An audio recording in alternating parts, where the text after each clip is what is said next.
This here is a clutch disc out of a BMW E46. This is also a clutch disc out of a BMW E46. Did you spot the difference? This episode of 5 Minute Fridays is for all of you who have a manual transmission or who want a manual transmission in their BMW E46. So get your seat in the upright position, buckle up, and let's get started. Whoa, that was quick! G'day everyone, my name's Michael Taylor and welcome to 5 Minute Fridays. Did you spot the difference between those two clutch discs? This here is the standard clutch disc out of a BMW E46, and this suits the standard dual mass flywheel that you'll find in your manual transmission. And this here is a clutch disc to suit a single mass flywheel, which is an upgrade which is available for your manual transmission. And the difference between these two discs is this one has springs in it, whereas this one doesn't. And why is that? In a dual mass flywheel, the springs are actually in between the two discs, or the two flywheel plates. Whereas in a single mass flywheel, you don't have the springs, so they're included in the clutch plate. What is a dual mass flywheel and how does it work?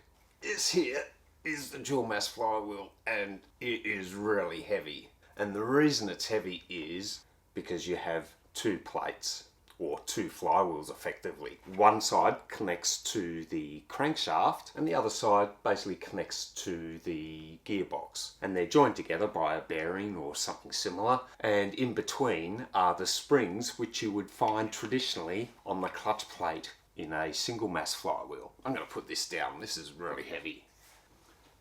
So what's the purpose of a dual mass flywheel? Well, a dual mass flywheel with those springs in it is designed to absorb the vibrations that occur in the crankshaft. And the reason you get vibration in the crankshaft is because your firing order isn't necessarily smooth. So you want to absorb some of that vibration before it gets to the gearbox. As the crankshaft turns, that first flywheel starts to spin, and then the springs absorb the vibration, take up the tension, and then start spinning, the second flywheel, which then turns the components in your gearbox. But in a single mass flywheel, the flywheel is connected directly to the crankshaft, and then the springs in the clutch plate absorb that vibration before it gets to the gearbox. So they kind of both do a similar thing, but in a different kind of way. So what's the advantage of a dual mass flywheel? Well, a dual mass flywheel is going to protect your gearbox and smooth everything out, but also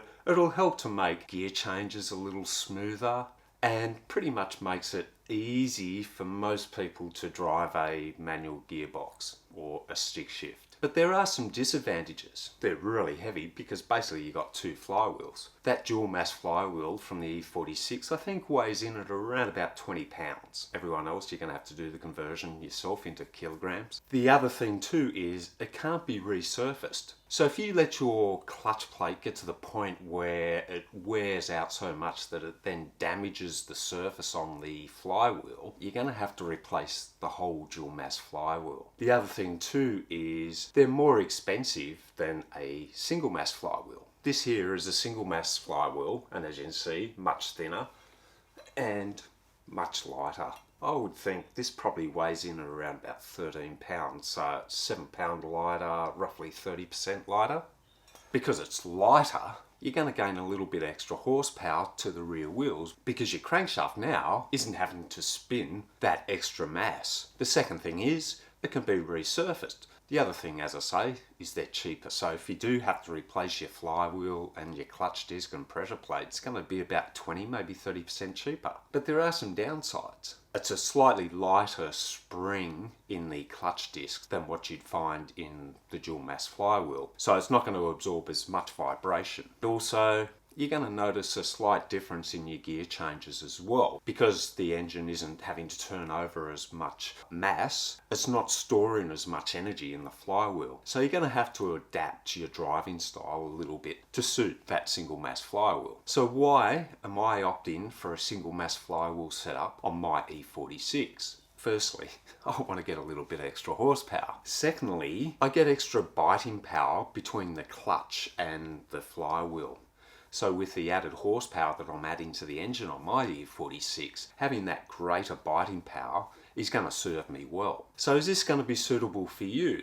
Well, if you're doing a few track days and still want something which is drivable through the week, then yes, it's certainly a good option. Now, when you go to shop for your single mass flywheel kit, you'll notice that you can either get a steel SMF or aluminium. So which one do you choose? Theoretically, if you go on aluminium, it's even lighter and probably weighs in at around about 10 pounds. Theoretically, you get a little bit extra horsepower. But the real sacrifice with that is they generally can't be remachined. So if you damage it, you're going to have to replace the whole thing. You're going to get extra vibration, and the difference between a dual mass flywheel and a single mass aluminium flywheel is much more extreme. So it's going to take you a lot longer to relearn your gear changes. The other thing too is because it is much lighter, it's going to store less energy. So particularly at idle, it's going to feel pretty rough because you don't have the same amount of stored energy in the flywheel to